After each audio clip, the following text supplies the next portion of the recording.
Live from the Bronx, episode 25. We are the podcast that celebrates Bronx creatives and change makers, and I'm your boy KB. What's going on, beautiful people? It is your boy Jay.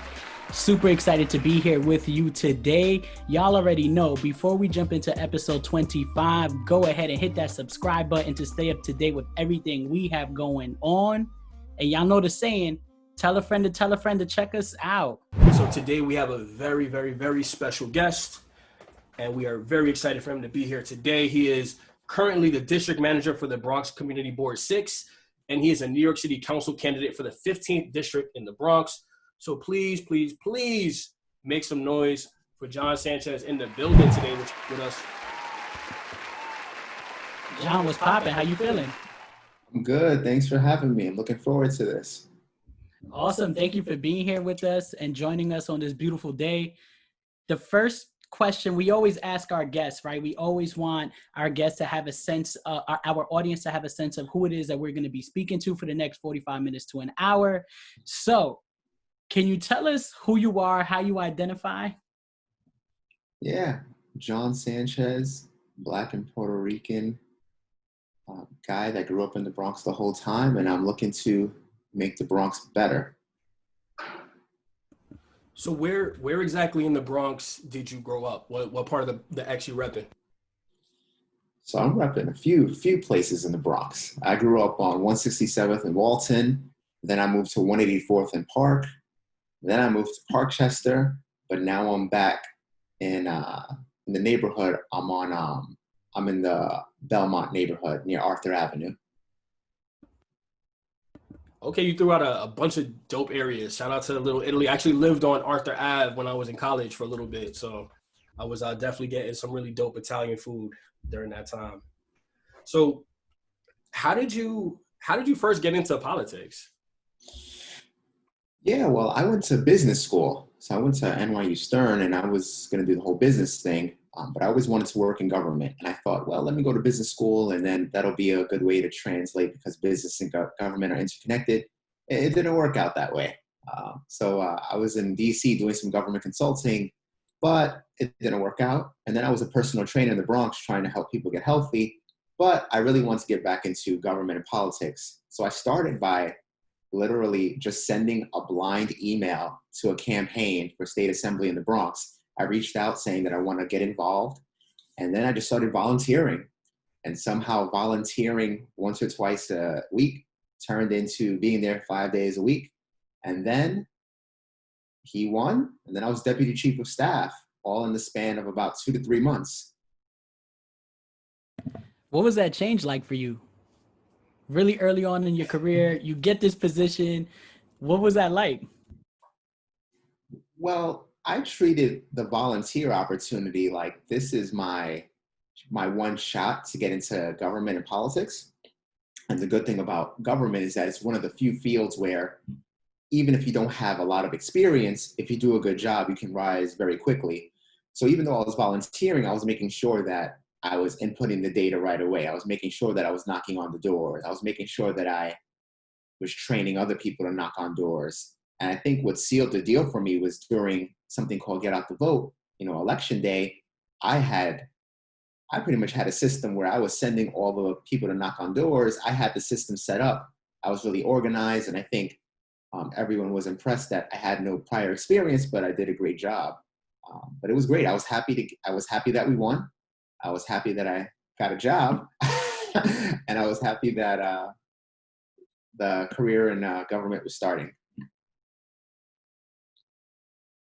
Okay. So what exactly, so for the listeners, right? So I think sometimes the idea of politics can be super overwhelming if you don't know like where to start, what all of these things mean. So I guess for the listeners, what exactly I guess is a community board, right? And what is the role of a community board?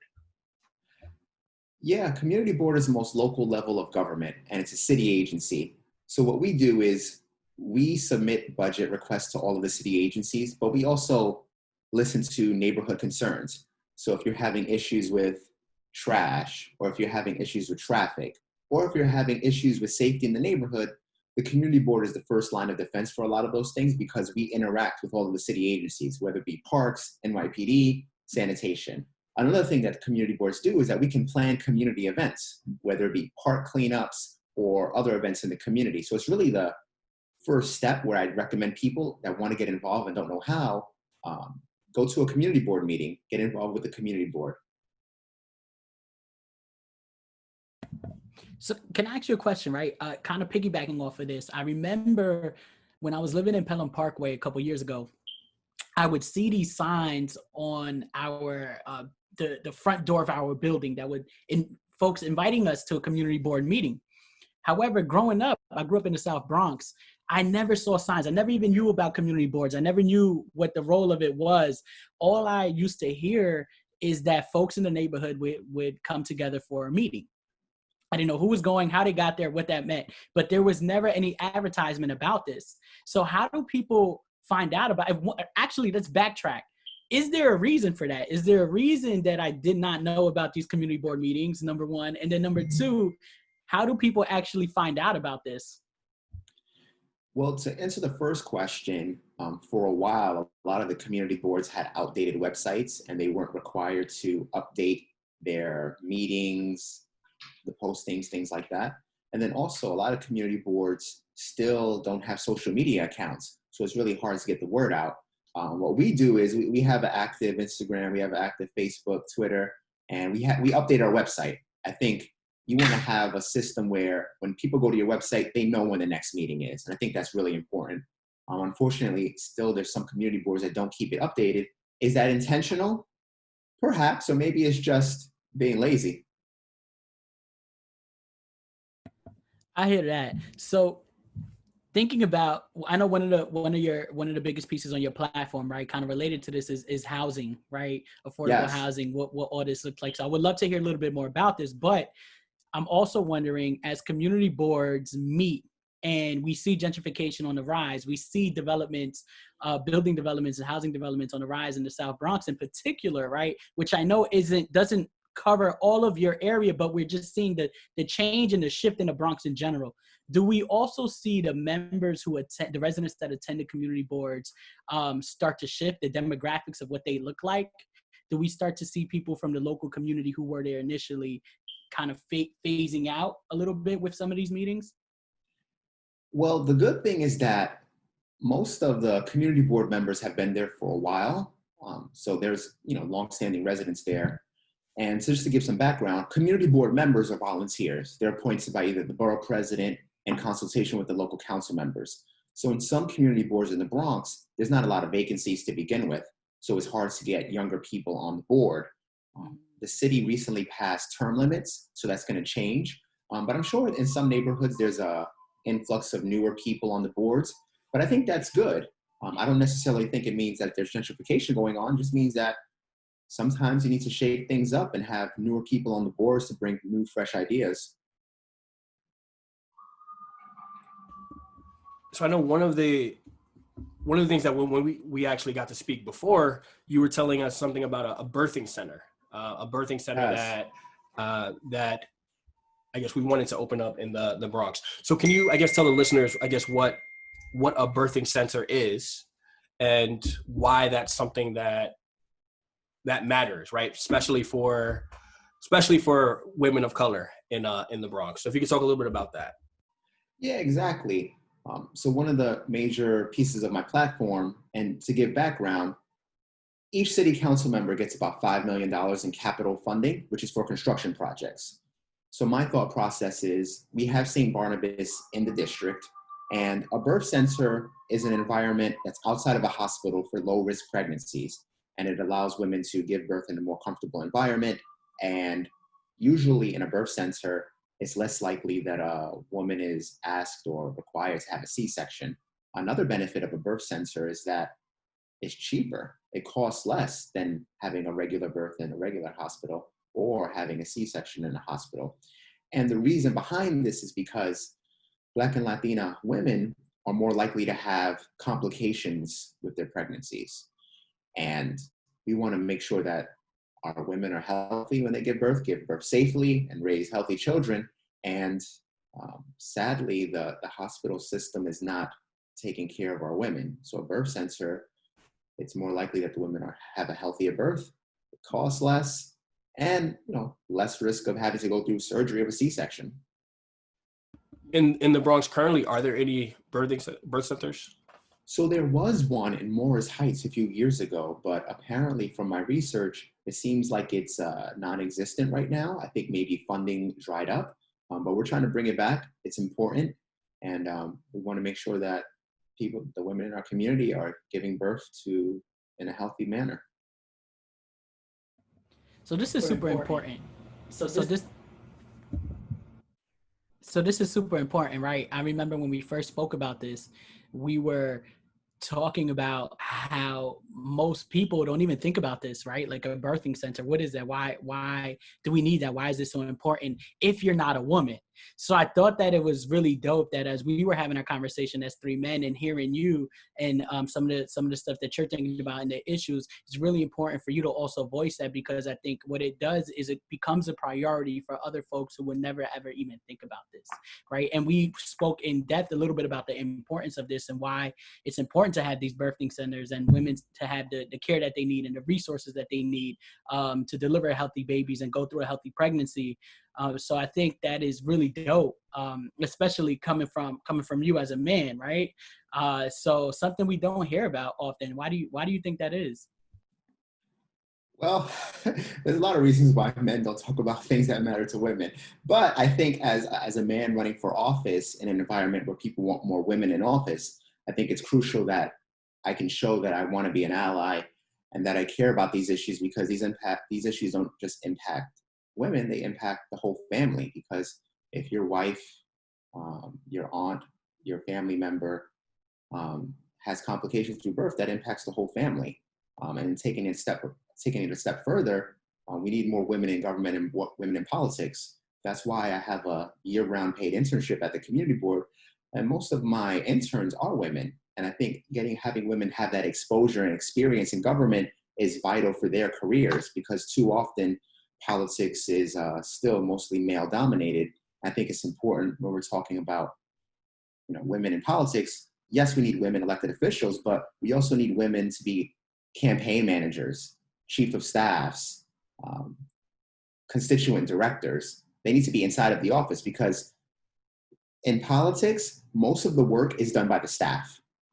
And if you don't have a staff that's representative of the community, then yes, you can be the face, but if your staff doesn't reflect what representation we need, then I think it's a little shallow. No, I think that's super valid. So definitely shout out to women getting involved with politics. We definitely need more of that. Definitely more women of color getting involved in politics. Yes. So in 2021, there are a lot of elections that are going to affect community members of the Bronx. So can you talk a little bit about why the 2021 election is so important, and what are some of the key, I guess, key offices that are up? Yeah. Yeah. So people are focused on the presidential election, and rightfully so. But when we're thinking about the future of New York City for the next decade, 2021 is the year. We're going to be electing a new mayor. We're going to be electing new borough presidents, comptroller. And the biggest piece is that 35 of the 51 city council seats are open. So there's going to be elections for all of those seats. So we're going to transform the future of the city with all new representation. And if you care about what happens on your block and your neighborhood, how your city looks, how your neighborhood looks when it comes to development, what programs are funded, you want to be keyed in and voting in these elections, because this is the future of the city for the next 10 years. You said something really important earlier when you were talking about the birthing centers. And it was that city council members get $5 million for new construction projects. I don't know if people are aware of this, right? When you're talking about the importance of the role of city council, can you talk more about this funding? Where does this funding go? How do we learn about it? And what are some things that you are thinking about as you're also running for city council? Yeah, so in the city council, you get something called expense funding, which goes towards personnel. after school programs, things of that nature. But she also get capital funding, which can be used for construction, fixing up a park, renovating a youth center, construction projects. And for years, this was kind of a mystery. But right now, the city council has it all online, and there's a website that you apply to, et cetera. So immediate things that come to mind for me is we need to fix the high unemployment rate in the district. We had 16% unemployment pre-pandemic. Now we're at 30%, which is a Great Depression level. So I want to invest a lot of the expense money towards workforce development programs that help people without a college degree find jobs that pay well. In the district that I want to run in, 13% of people have a college degree. So realistically, I'm aware that they're most likely not going to go to college, but they still should be able to have a living wage and have a good living without going to college. So to be very specific, there are nonprofits like the Knowledge House, Perscolis, and Pursuit that train people in technology so they can get jobs making $80,000 to $90,000 a year without a college degree.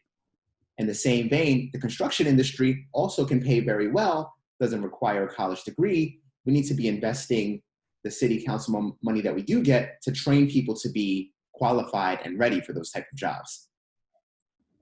I love that. So making sure that these young people, even if they don't have a degree, have skills so that they can enter into the labor market. So just for people listening, I know you're running in the 15th district. Geographically, where is that? Yeah, I like to tell people that it's the heart of the Bronx, central Bronx. So we go from the Grand Concourse in Fordham Road, Fordham University, the Botanical Garden, Arthur Avenue, and then the east part is Allerton, West Farms. Very cool. All neighborhoods that I am very, very familiar with. As a Fordham alum, I spent a lot of time over there. Oh, nice. So I think I kind of want to talk a little bit more about like the city council role, right? And just local elections, because I think that to your point, we're all focused on federal elections that are coming up, presidency, right? But the impact of your community boards, the impact of city council and local government, the funding, how do people in the community, like we spoke about, if you're on city council, you'll get this budget to work on new initiatives or new projects within your particular community that you're representing. How do people in the community, whether it's schools, organizations, you just mentioned a few organizations, et cetera, how do they learn about these opportunities and partner with somebody who is on city council? What does that look like? So the way the system works now is that people in the know apply. And historically, groups that have received funding in the past receive it again and again. My approach is going to be completely different. The city has something called participatory budgeting, where people in the neighborhood vote for how they want to spend the $1 million. I think that system's a little flawed because not everyone has time to go to these meetings, etc. So my plan is to do direct outreach to the community, have monthly, even maybe bi-month, maybe twice a week, every other week, do sessions where we talk about what money is available, what people want to see funded in the neighborhood, and also doing direct outreach to the schools. We should be reaching out to every school, letting them know, hey, this money is available. What projects do you want to see funded? Or, hey, there's some city-owned land in the neighborhood. What would you like to see the city do with this money? I think we can't keep blaming people for not getting involved in government if government's not reaching out to them. So it can't just be a meeting at 6 p.m. if everyone's just getting out of work. We need to be doing Instagram lives, Facebook lives, Zoom meetings. We need to be out in the community and letting people know that this money is available and walking them through the process. I'll give you a clear-cut example. The borough president also gets capital money, and that can range from $30 to $50 million.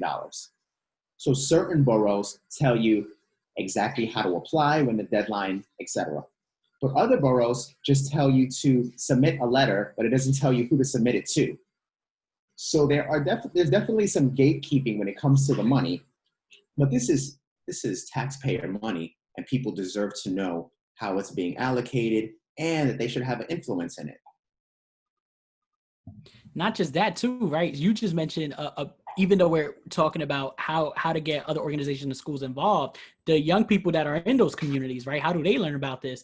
You mentioned something really dope, which was that you had interns who will work with you to learn more about politics. One shout out we have to do really quickly because it's someone we have mutually in common is Alex Shaw. So we, yeah, I saw that you posted that she was a part of the team. We actually interviewed her and Geraldo, who are both a part of the Black Student Union group at Fordham University, Sealy. So I'm a Fordham grad alum. Fordham alum right here. So we were really excited to have them. So I had to give that shout out on Kev. I know you wanted to add something. Yeah, Alex is great. Yeah, no, I was VP of Asili when I was there, so it was great to see Asili's legacy, and I was super happy to see her on the team. Nice, yeah. And I think things like that are important. Just getting people exposed to government, because when we're talking about jobs and workforce development, a big percentage of available jobs are in government. You can work for a city agency and change how parks projects are delivered, or work for HPD and work on affordable housing projects. You can work for EDC and work on economic development projects. And I find government interesting. I mean, you're changing how neighborhoods function, and there are thousands of jobs in that sector. We want to show young people that, yes, you can work in the private sector, but also working in the government is innovative as well. And you can see how your government works. And another thing I tell people is that, the New York City budget's about $90 billion. You should want to know how that money is being spent, and you should want to be a part of the discussion when people are determining how that money is spent. And I think, to your point, I think government is actually super interesting, but I think a lot of people are scared. And I think there's always been this kind of iron curtain that people didn't necessarily know what was happening behind. So people kind of were checked out and turned off. Like, well, they're not going to really tell me what's going on anyway, so I'm not going to really be involved. So I love that you're talking about transparency. Oh, yeah. I mean, we value transparency all the way. And that's why we do monthly civics workshops where I break a lot of this stuff down, where I tell people, here are your actual elected officials. Here's what money they do get. Here's what money they don't get.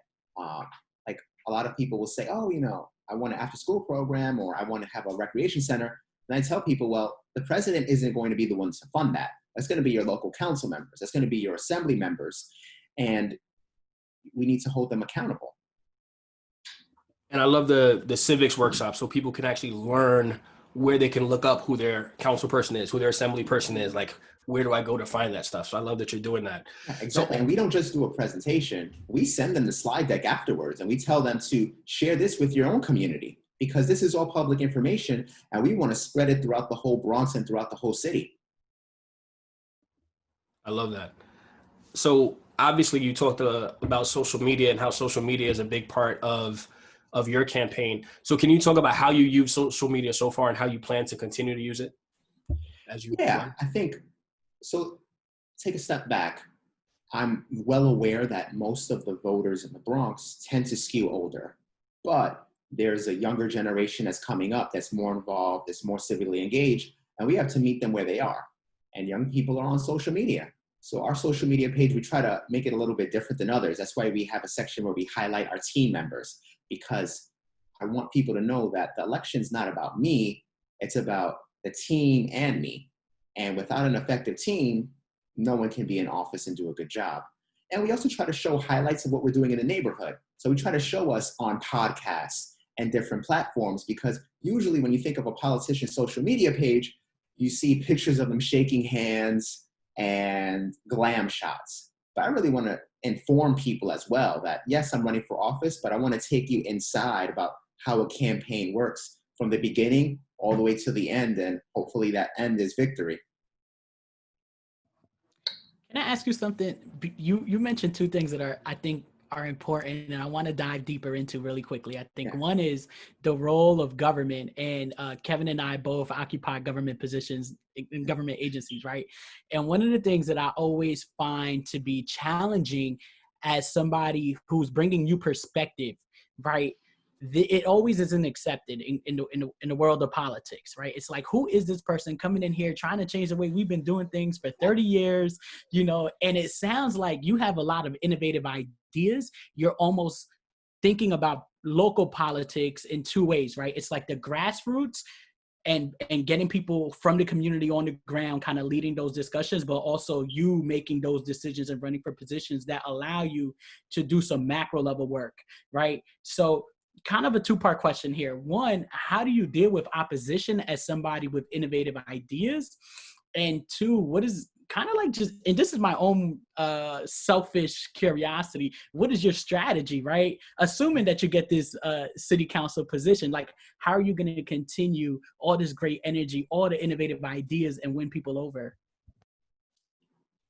Excellent question, because people face this in all industries across the board. So when I started my job at the community board, I was taking over for someone that had been there 21 years. And there were several board members that were used to the old way of doing things. And right away, what I did was I reached out and met with every community board member, whether they had been on the board for a year or 20 years. And I told them about my ideas and what their ideas and tried to get their feedback. But then at the end of the day, you have to think politically. And you have to think, who is willing to support change and innovation? And you need to get them on your side. You know there's always going to be resistance, but you just need to make sure that your supporters outnumber the people that are opposed to you. So whether that means getting a vote to get a new website for the community board, or having the board approve me having the year-round paid internship program, or having the board approve me doing fitness classes and financial literacy classes, you have to work with your allies, but then also you need to build your allies. So that means recruiting more people that are aligned with the vision to join the community board, encouraging them to come to meetings, encouraging them to participate. That way you build your base of support. Because if I would have just went guns blazing, I'm changing everything without consulting and building those coalitions, I probably would not be in the job right now.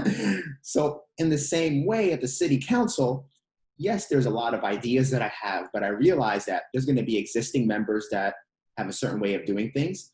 I think the exciting part about 2021 is that there's going to be 35 new people. So we can really redefine the role of the city council. And I'm sure people want to change what's going on in this city. So that's the exciting part, that I'm not going into an institution that is largely comprised of people that have been there for years. It's all new blood. So we have an opportunity to really change things in the city. But general ideas of how to change things when you have innovation and you have a bureaucracy that wants to resist, you need to find a champion that's willing to work with you. You need some allies, because we can't do this alone. And you need to build that base of support, so that way you have X person that supports you. Then you have another person that supports you. So that way when those debates and arguments are happening, you have people behind you. So that way you're not alone in the fight for change. So as you think about, so I like what you said about creating that base of support. So yes. I want to talk about what have been some of your biggest wins at Community Board 6. What are some of the things you've been able to accomplish? Yeah, so community boards are typically known for having meetings and yelling whenever a homeless shelter is proposed, but we try to do things that are different than that. I'm probably most proud of having the year-round paid internship program. I've probably had more than 40 interns over the course of 40 years, over the past 4 years, and they've gone on to work at the city council, the state assembly, go on to grad school. So it's great to see that we were the first step for their career in government. Another thing that I'm really proud of is that after the tragedy of Junior's death, that was in our community board, and kids that knew him approached me and said, we've been wanting to have open gym nights for years in the summer, and no one wants to help. They went to all of the elected officials. None of the elected officials stepped up. So I just said, well, the community board has a budget. We're going to sponsor open gyms for the summer. And we did it at Roosevelt High School and Dodge High School. And we had 100 to 150 young people like waiting outside right before 6 p.m. to be there. And it was a great time. And it was just something, it was a small thing. It didn't require a lot of money, but it had a big impact. And it showed people that government actually can do things. We do care. And we're trying to expand that. If I'm in the council, I want to do that throughout the Bronx. because we have all this unused space in the Bronx, our schools. So why aren't we using these school gyms in the summer so young people have a safe place to be during the summer? And we took it a step further. We started doing weekend volleyball at Aquinas High School. You had 100, 150, men and women just playing volleyball, co-ed sport. It was great. They were coming on Saturday mornings, 10 a.m. You both are in education. Young people don't want to wake up early on a Saturday, but they were coming consistently. And it's like things like that. It sets a precedent of what a community board can do. I'm proud of a lot of other things like sponsoring financial literacy classes, fitness classes, doing a scholarship contest where we awarded $2,000 to graduating high school seniors. I guess what I'm most proud of is that we've done so much that's not expected of a community board. We went above and beyond the job description, which is what I'm most proud of. I love all of that. And one of the themes that I heard in a lot of it was getting young people involved, getting young people galvanized, right? So young people seeing like, hey, this is a community board. These are quote unquote politicians, but they're giving back and they're involving the community and they really care. And as an educator and also someone who's coached, finding gym space, like I was the girls basketball coach for my high school for the last 4 years. And finding gym space is a challenge, you know what I mean? And it's such a powerful thing. And it's having like an after school gym for those 2-3 hours could be so transformative and powerful for young people, because if they're there, then they're not somewhere else doing something else. They're doing something constructive and positive, exercising, working out. So I love that. And the internships, I think that's hugely amazing as well. So I'm a fan of all that you just said.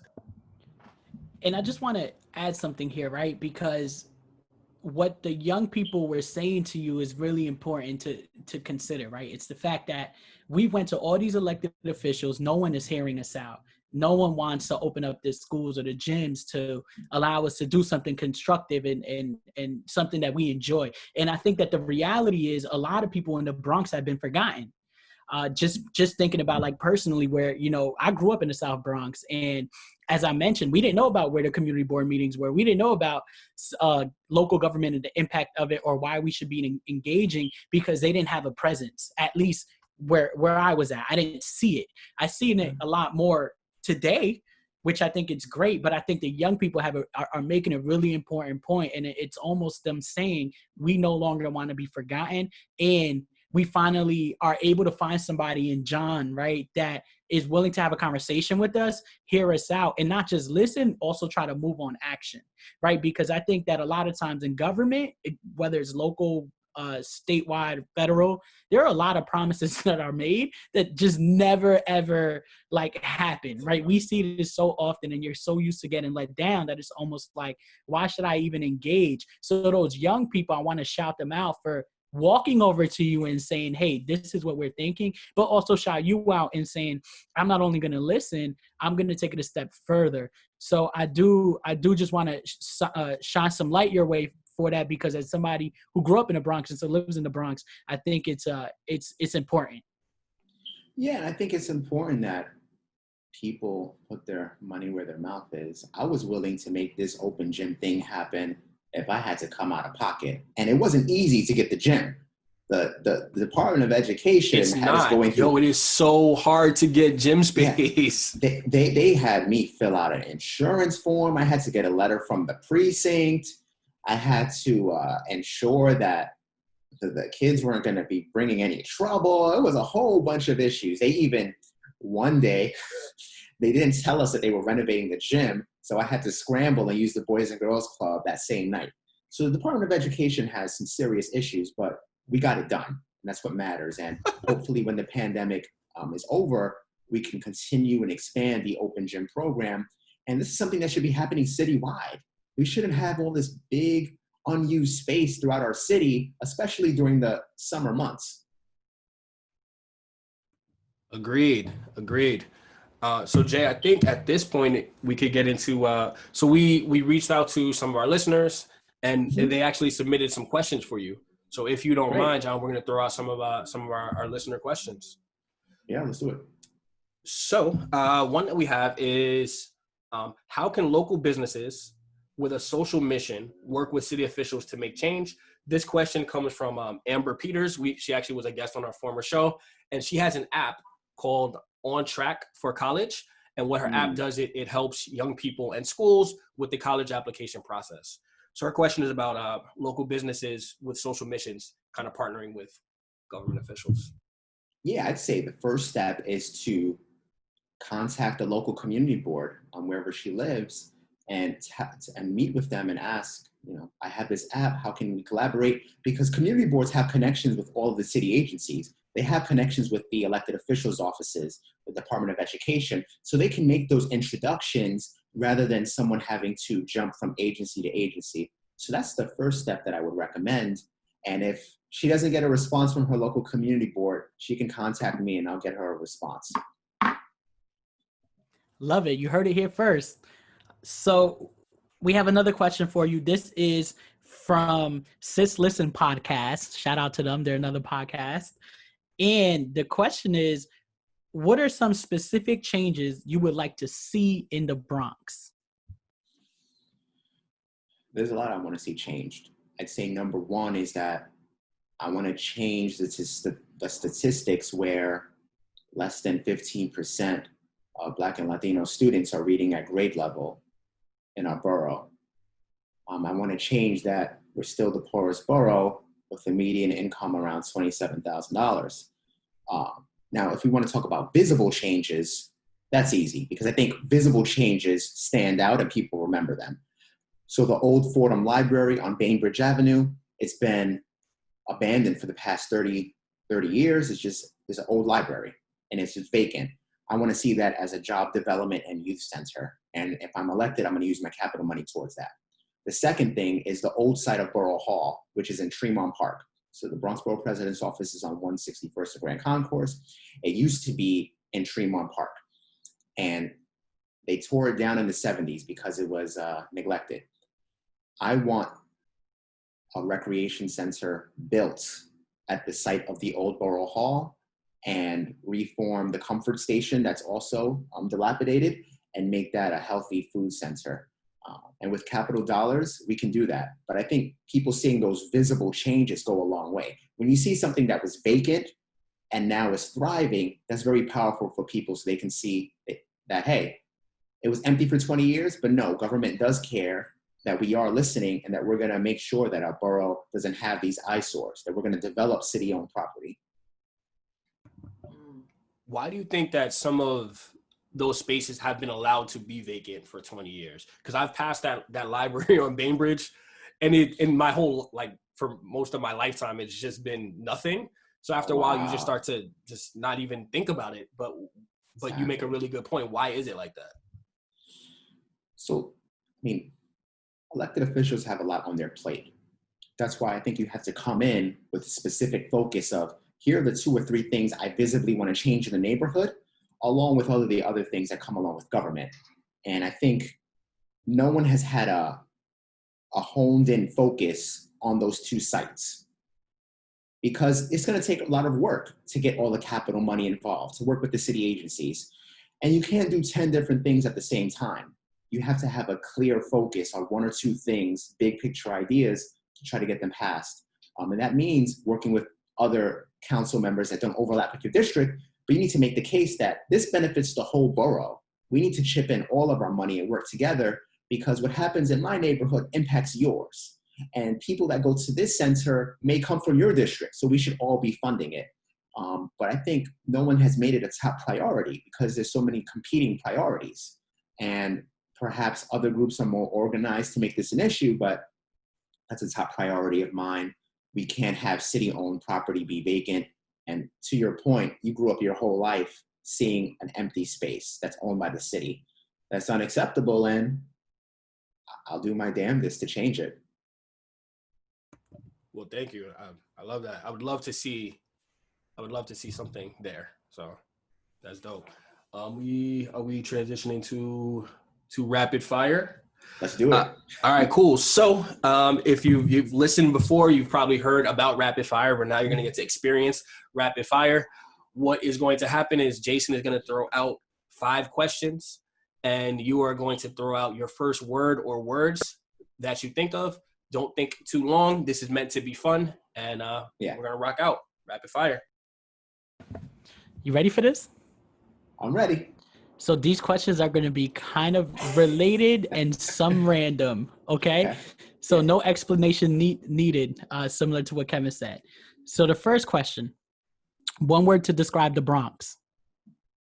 Beautiful. One word to describe politics. Tough. Who is your biggest political influencer? None.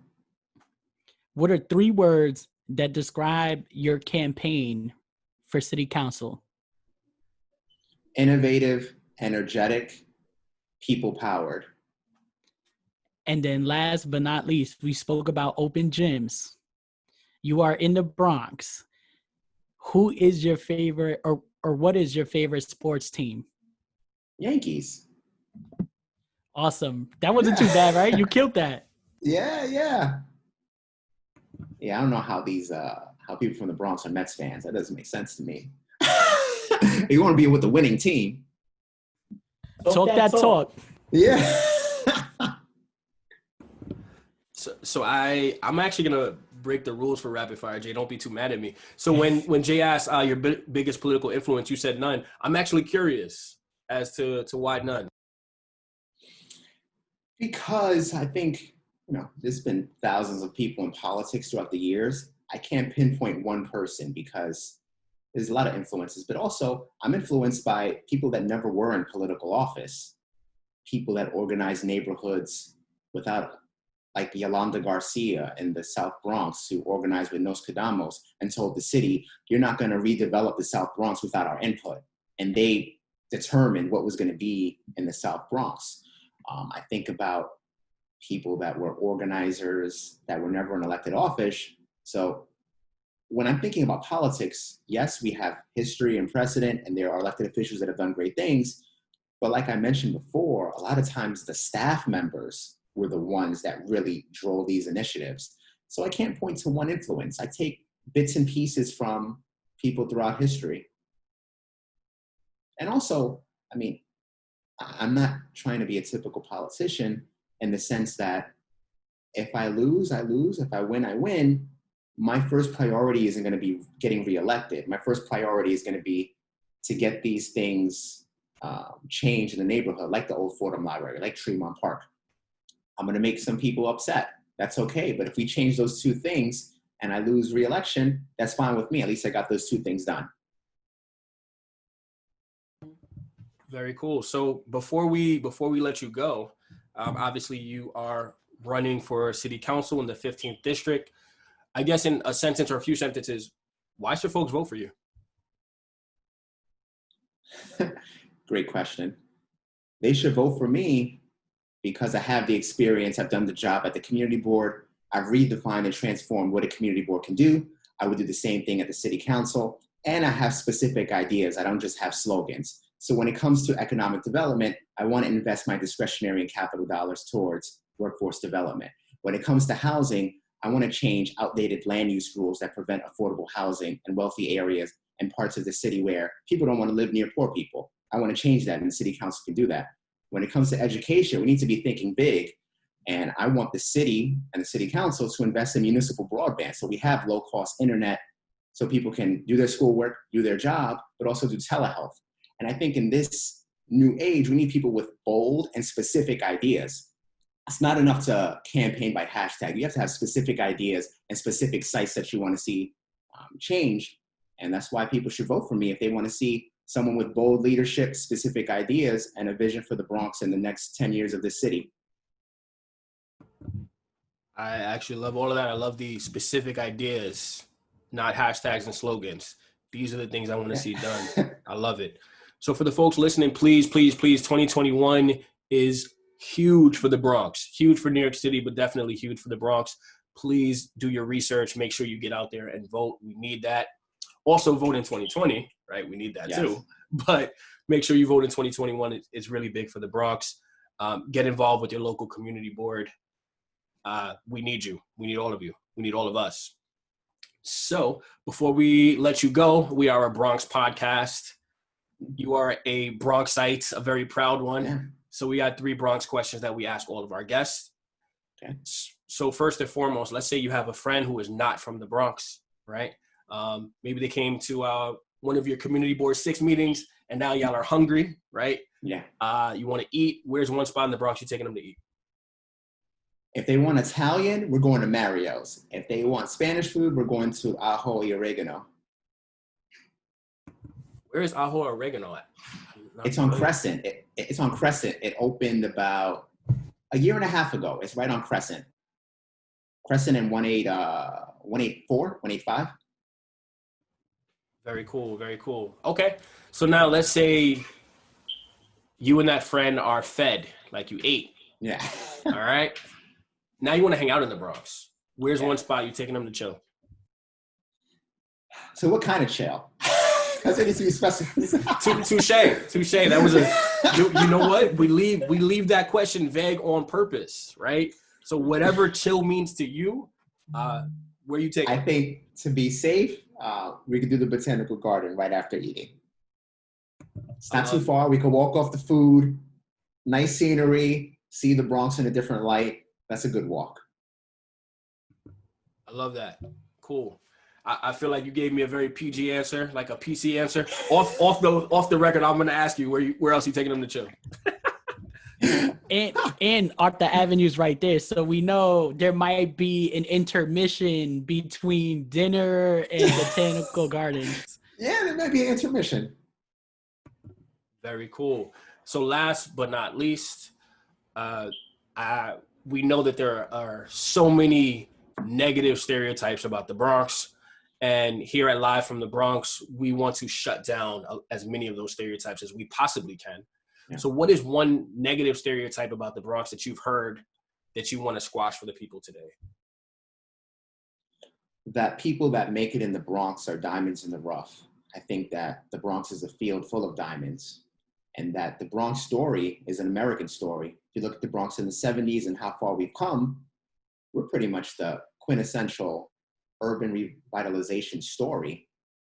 Places like Detroit never really recovered, but we did recover. We came out stronger. Yes, we have our challenges, but people in the Bronx were resilient, and there's so much talent here that we just need the city and other people to have that focus on us. I think for too long, as you mentioned earlier, people are still stuck in their misconceptions about the Bronx from years ago, but the Bronx is a success story to me. If you compare us from the 70s and 80s to now, we've come a long way. There's a lot more further there to go, but the Bronx is a great place to live, and it takes young leadership to make it even greater. I love all of that. You are, thank you for spending your Saturday morning with us. Thank you for kicking it with us. Thank you for letting us know about what you have going on in Community Board 6.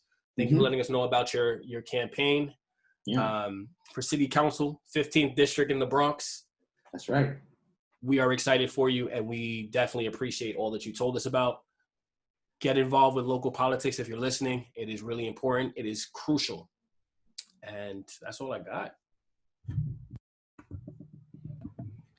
Social media. Social media is what we got now. We're usually not in the same room when we do this. This is a different experience. Episode 25, J and KB in the same room, figuring it out.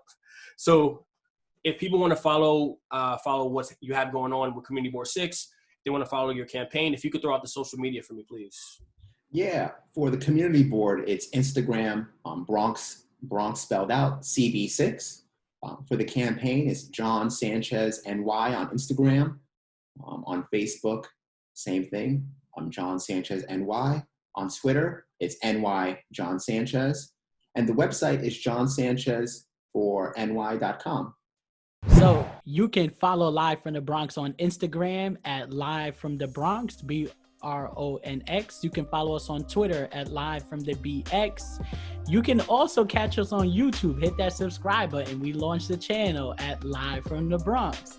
And you can feel free to send us an email at info@livefromthebronx.com. And last but not least, our website is on and popping. Check out www.livefromthebronx.com. Episode 25. We did it, y'all.